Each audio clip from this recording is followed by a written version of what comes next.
step number 1 of our 5-step manifestation process. What is that? Perfect. Decide is the right word there. Okay, so step number 1 is deciding. Now, this is going to heavily relate to parallel realities.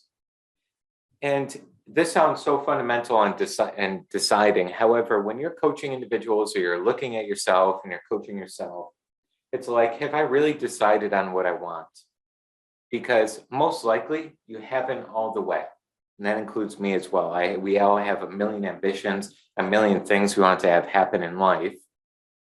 So sometimes our mind is in chaos mode and it's not clear. So another word for decision is clarity. Okay. So what we write down here is obviously the present tense of what we want.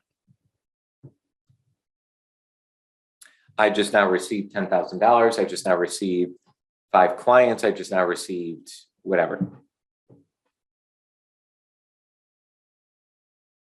Now, we're going to go ahead and fill in extras as we go through here, but we're just going to go one step at a time first. All right, what's step number 2? Go ahead and throw it into the chat box. What does that look like? And by the way, you want to have this in the back of your head. Like you could wake up, I wake you up at 4 a.m. in the morning, and I say, what's step 3 of the process? And you should just be able to yell it out because you know it so well. So we want to get you there so you're living from that space. Okay. Those who are saying select, perfect. Next one here. What you're doing is selecting an end scene.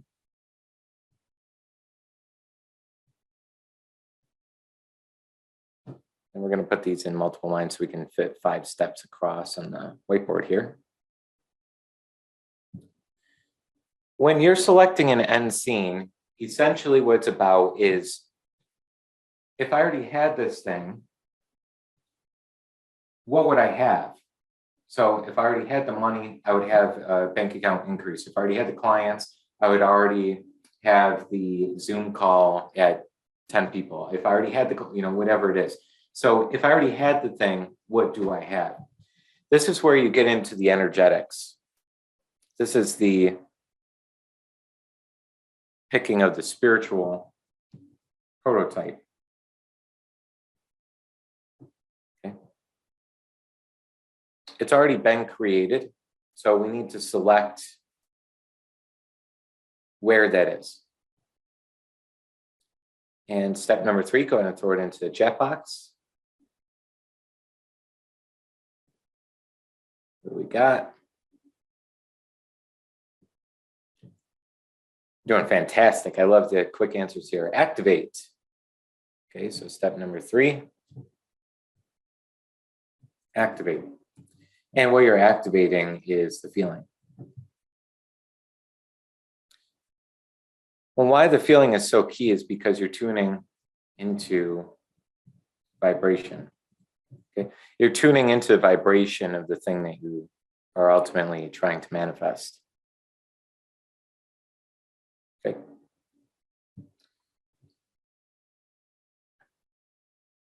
So on alternative realities, this is the same idea.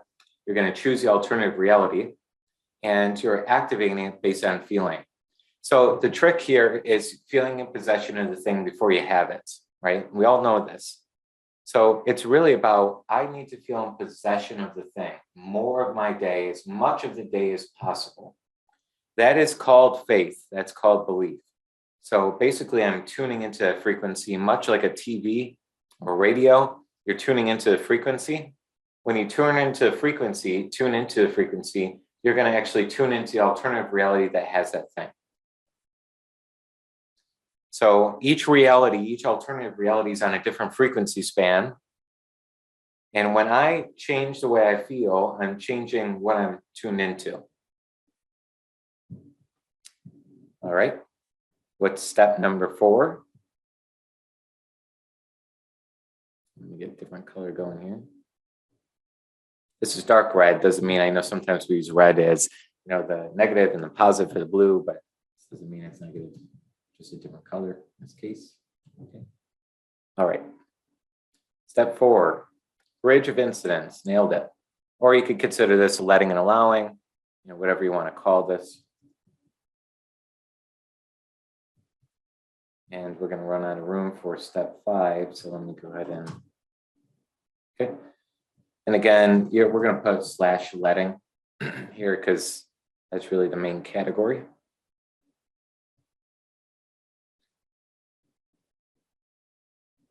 Allowing it in.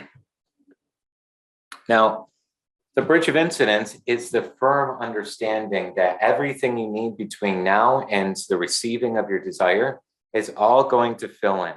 The alternative reality you're shifting yourself into already has all the things you need. And we work on letting and allowing, which is essentially opposite to resistance. So in step number 4, we're lessening our resistance and we're allowing more of ourselves to align with it, right? Which is one of the hardest steps. Most people really have a hard time with that one. So we're going to talk about some key things there. All right, and step number 5, go ahead and throw it into the chat box. And that's our final step. I only got a little room here.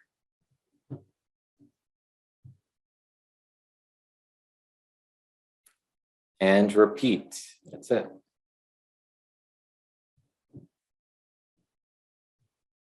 Okay, so you all nailed it there. Repeat. Now, we say repeat, let's clarify. Repeat for every desire you have. What we suggest in the accelerator, obviously, is repeat like 3 different times a day for 3 different things. Ask for 3 things in the morning, 3 things in the afternoon, 3 things in the evening. And just every day you're asking, every day you're aligning, every day you're forgetting about it so that you're not overthinking it, right? So you're not bringing resistance into the picture. You can repeat it again for your current desire. So the one that you really, really want, you can repeat this process with different various end scenes, different various emotions. Okay. So repeating is basically consistency. Okay, staying on that frequency. So this process here, I'm telling you, is the most complete process that I can't say enough that you can go find all the different things out there. Nobody really gives a process that much. There are a couple of individuals out there for sure that teach that kind of process, but this process here is so complete because it goes A to Z on everything you need. Now, if you really believe in this and you really believe in the process and you work it, you will find that this is your golden key to everything that you want, because what we're talking about here, and this is a fantastic thing to write down and keep on a note card or something by your laptop or in your office space, wherever you're running your business, wherever you're doing your thing. This is really important. We're going to put it at the bottom so that I don't run out of room for later. Manifestation is the process of shifting one's consciousness to an alternative parallel reality that already has the desired intention activated and available there. Okay.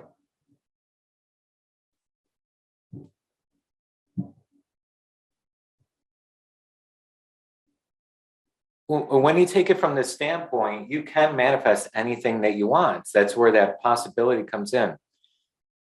The idea here, though, again, it's shifting your consciousness. You don't shift your consciousness only by learning. You shift your consciousness by learning and application. So, for example, when somebody, and I ran into somebody the other day, it was maybe like a week and a half ago, I was speaking to them. And they said they've been studying personal development for like 18, 20 years, something like that. And this is usual.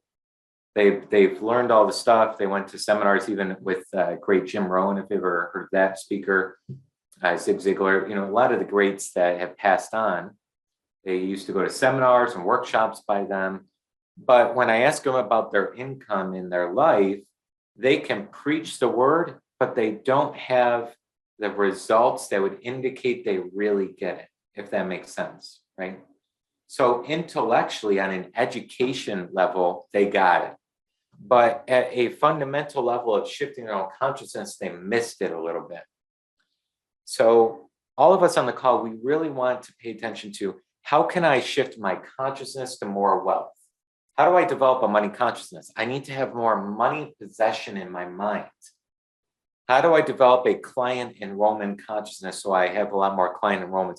I need to develop a client enrollment consciousness, which means more of my day, I'm thinking and feeling the possession of more clients than not, right?